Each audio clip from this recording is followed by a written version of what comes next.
प्रेक्षक मित्रांनो, आज अशीच एक सत्य घटनेवर आधारित आपण कथा बघणार आहोत.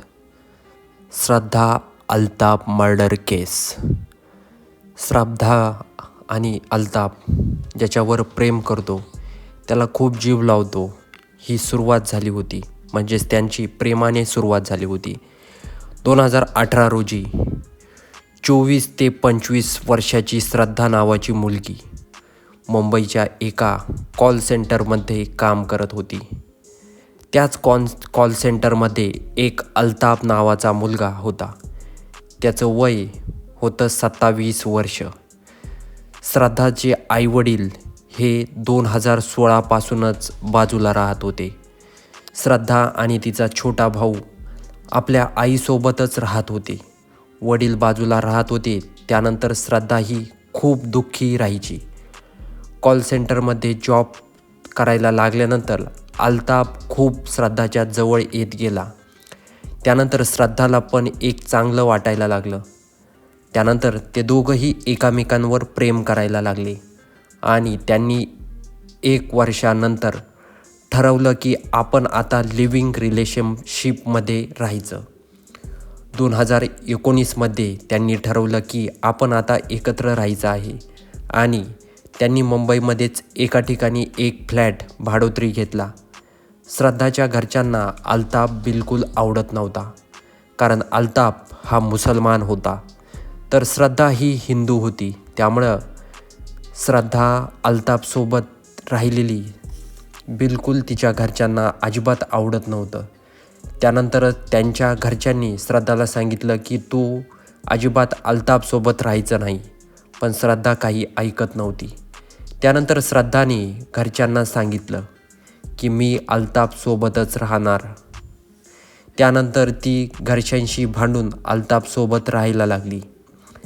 त्यानंतर ती आपल्या आईवडिलांसोबत कधीच बोलत नव्हती आणि आईवडिलांनी फोन केला तर तो फोन देखील उचलत नव्हती.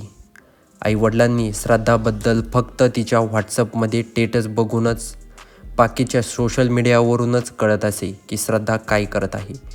1 वर्ष उलटून गेल्यानंतर श्रद्धाच्या काळजीपोटी श्रद्धाची आई खूप आजारी पडली आणि त्यानंतरच तिचा मृत्यू झाला आणि हे श्रद्धाला समजलं. त्यानंतर श्रद्धा आपल्या आईकडं आली आणि तिथेच तिला तिचे वडील पण भेटले.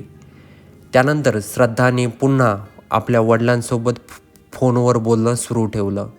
एक दिवस श्रद्धा आपल्या वडिलांना सोबत बोलत होती. त्यावेळेस श्रद्धाने आपल्या वडिलांना अल्ताफबद्दल सांगितलं. त्यानंतर एक दिवस श्रद्धा आपल्या वडिलांना बोलता बोलता बोलली की अल्ताफ हा चांगला मुलगा नाही आहे आणि मला त्याच्यासोबत राहायचं नाही आहे, असं श्रद्धाने तिच्या वडिलांना सांगितलं. त्यानंतर त्या वडिलांनी श्रद्धाला सांगितलं की तू इकडं निघून ये. त्यानंतर श्रद्धा आपल्या वडिलांपाशी निघून आली. तर एक दिवस जो अल्ताफ असतो तो तिची पुन्हा माफी मागण्यासाठी श्रद्धाकडे येतो आणि अल्ताफला श्रद्धा माफी मागितल्यानंतर श्रद्धा माफ करून टाकते. त्यानंतर श्रद्धा पुन्हा अल्ताफसोबत राहायला लागली. त्यानंतर त्यांनी एक निर्णय घेतला की मुंबई सोडून दुसरीकडं राहिलं तर ठीक राहील. 1 महिना उलटून गेला होता. त्यानंतर त्यांनी ठरवलं की आपण हिमाचल प्रदेशमध्ये जायचं. पण त्यानंतर अल्ताफ बोलला नाही, आपण हिमाचल प्रदेशमध्ये फिरू, त्यानंतर पुढं कुठेतरी राहू. त्यानंतर त्यांनी दिल्लीमध्ये एका ठिकाणी राहू लागले.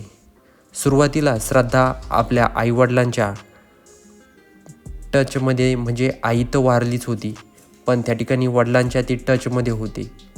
आणि त्यानंतर काही वेळ उलटून गेल्यानंतर श्रद्धाचा कॉन्टॅक्ट आपल्या वडिलांसोबत होत नव्हता आणि सोशल मीडियावर पण श्रद्धाच्या वडिलांना काहीच दिसत नव्हतं.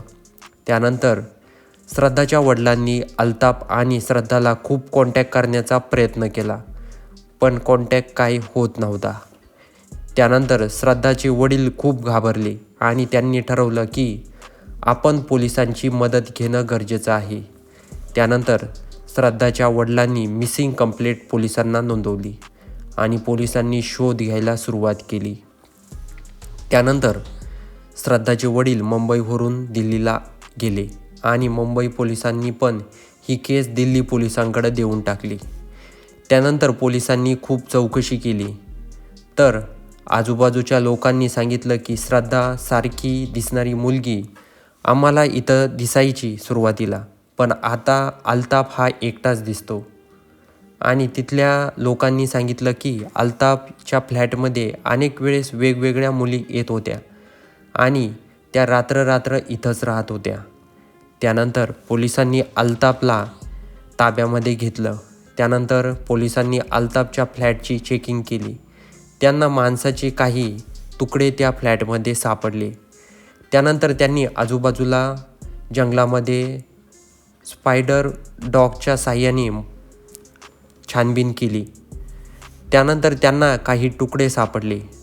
त्यानंतर पोलिसांनी अल्ताफला रिमांडमध्ये घेतलं आणि त्यानंतर अल्ताफने खरं काय आहे ते सांगितलं की काही 10 दिवसानंतर श्रद्धा आणि मी दिल्लीमध्ये आलो होतो, पण मी 10 दिवस उलटून गेले आणि 10 दिवसांनीच श्रद्धाचा गळा दाबून मारला आहे, असं अल्ताफने कबूल केलं.